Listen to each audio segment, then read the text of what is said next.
let's get to B2C because that's a whole world pain also these days. Mm-hmm. And it's interesting because not a lot of people are talking about this yet.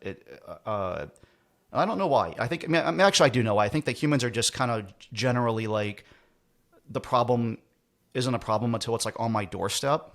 The media will start talking about this in November, early November. Guarantee it. Bookmark this episode. Yeah. All the headlines in November are going to be about how holiday shipping is going to be a disaster. Yeah, I agree. So does that drive people to the retail store to go buy it?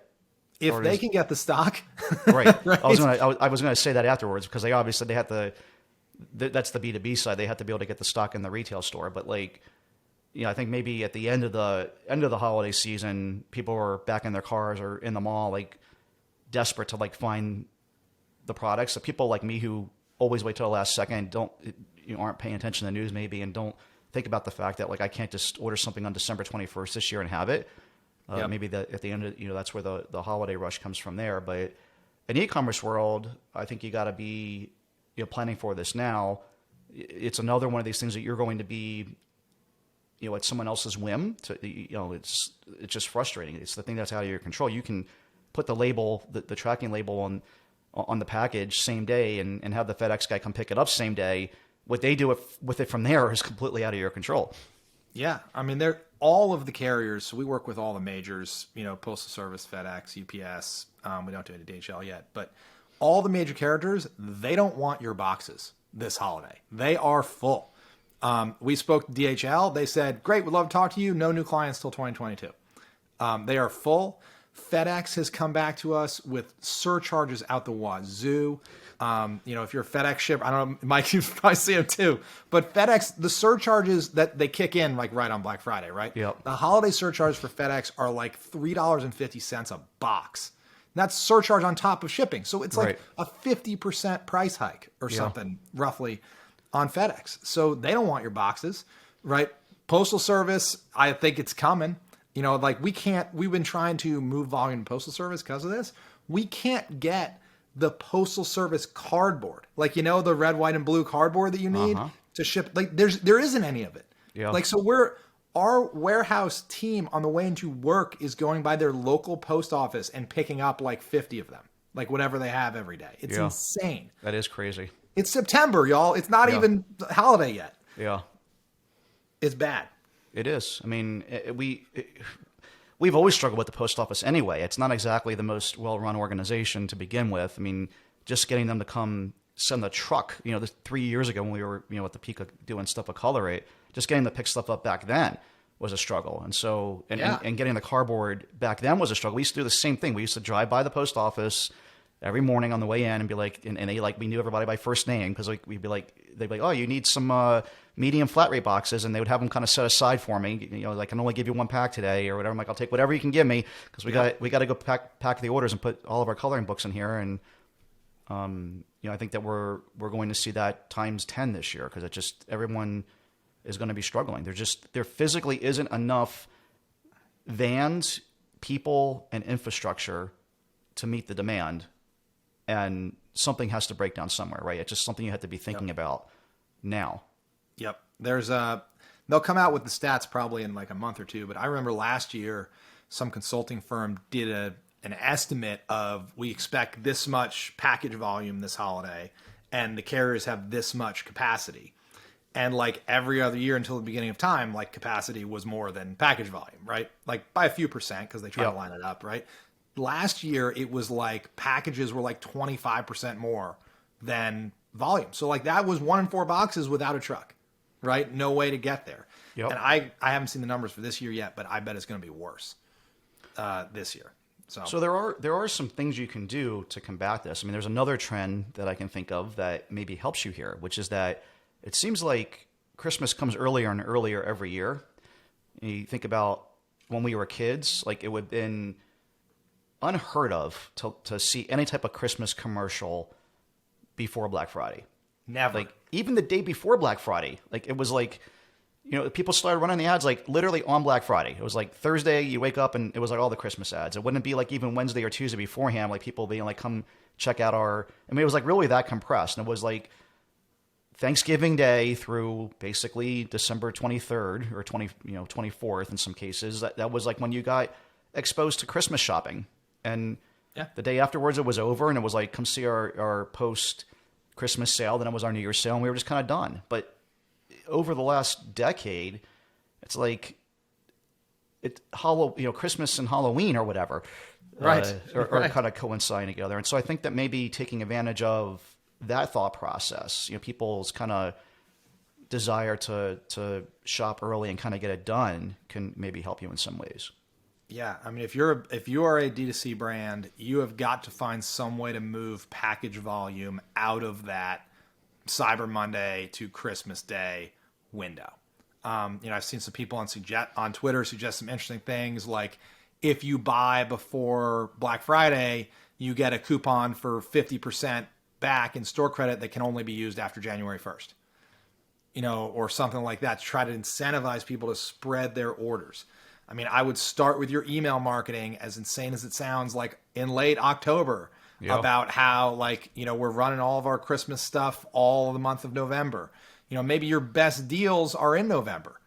Maybe you say, hey, it's 40% off and it declines by 1 day every day until, or 1% every day until 1% Black a day. Friday. I love that. It's like a countdown clock. Yeah. Yeah. Like countdown clock, get your orders in early. I mean, you got to find some way to get people to shop outside of that window, because all these surcharges, I mean, you're going to pay extra a couple bucks a box starting on Cyber Monday, right? You got to get these orders out. Pulling every trick in the book to get people to buy early is going to be important. Yeah, I mean, if you think about, okay, first of all, like giving it a 40% discount, that's something that you don't want to do as an e-commerce business, right? I mean, it's just one of these, you don't want to keep giving away margin. But I encourage you to think about the $3.50 you're going to spend anyway, like later in the year, and create a miserable customer experience during that time on top of it. So if you can get your mind out of giving up margin and having the bigger discount and doing it early, and kind of, a lot of brands, or at least we used to think about this, we're just always worried about kind of like degrading our value or our prestige. You take a $25 coloring book and sell it all the time for $15. People just start to expect those discounts, and it just kind of lowers the value of your brand, et cetera, et cetera. But I think you got to kind of get your head out of that box a little bit. Again, think about these surcharges you're going to be paying someone else anyway, and having upset customers. I mean, we're already seeing it. I was just telling you before we hit record, the new business we just bought, we had a review from someone who left us their middle finger. They took a picture of their middle finger and posted that with stamp.io in our store, because we're a horrible company because we didn't deliver on time. We shipped it on time. FedEx took an extra 4 or 5 days in the middle of a hurricane, in the middle of all the guys in San Jose, California. We're on the East Coast. You kind of expect there to be issues right now, but people just don't get it. And so if you can get ahead of the curve, start shipping holiday orders in late October, early November, avoid the $3.50 surcharge, avoid the peak shipping days, get some of your revenue captured early. It can help you also plan for more inventory purchases or just logistics and other things. When the inevitable rush does come, no matter how hard you try, it's still going to be a rush on Black Friday and right before Christmas, when everybody's trying to get stuff at the last minute.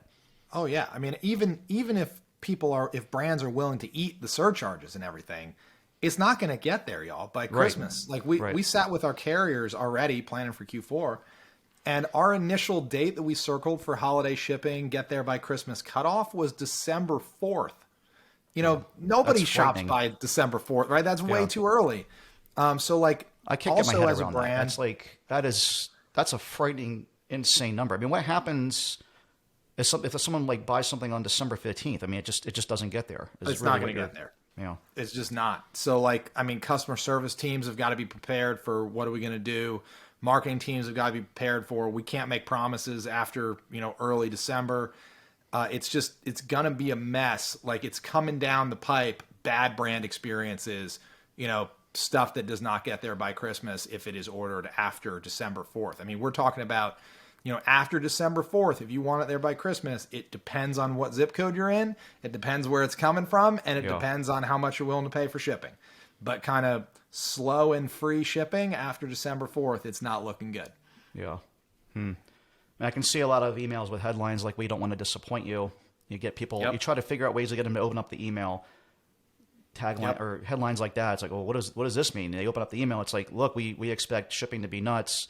Here's our best deals now. Like, go shop now. Totally. Whatever it might take to Maybe try to sell gift cards because you can deliver those instantly. right. You know, you That's a got great you got to idea, look too. for you got to look for ways to sell something that you don't have to ship. Yeah. You know, I also think that maybe even putting up a blog post or a web page or something to direct people to about this, because it's going to probably come up over and over again, like a statement from the CEO or something about holiday shipping times, and just kind of preparing people to like send them to a page that has a well-crafted message, or maybe it's something that goes out through Help Scout or whatever email marketing system you're using, that just you've pre-worded it properly, so no matter how upset someone is, you kind of hopefully can settle them down and get them to realize that this isn't your fault. Yep. You know, it's but there's always going to be a certain percentage of people, no matter what you do, that are going to blame you. Like, Totally. you could try as hard as you want, but like there's going to be some percentage of people that are like, you ruined my Christmas. Totally. Well, you know, Mike, you're every time I'm with you, I think about email marketing, since you're Mr. Klaviyo, and flows and campaigns and all this stuff. The thing that bites a lot of brands is, you know, we go all year and you make some assumptions in your post-purchase email marketing. Like 7 days after purchase, they're definitely going to have this thing, right? So you queue up an email that goes 7 days after purchase, and it asks for a review, or it asks, you know, whether they like it. And you got to be careful, because this holiday, people are going to order. They're not going to, I mean, probably already. They're not going to have it. Yeah. And that's how you get 1-stars, right? That's because exactly you get what 1-stars, happened you go, with it's not the even thing here. I was just talking about. I mean, that automated campaign went out 7 days afterwards. I mean, that never happens. Priority mail gets there in 2 to 3 days. So 7 days later, let's send out that email. And that's exactly what happened here. The guy, it had been 7 days. He's like, I don't have my stuff. Here's the middle finger.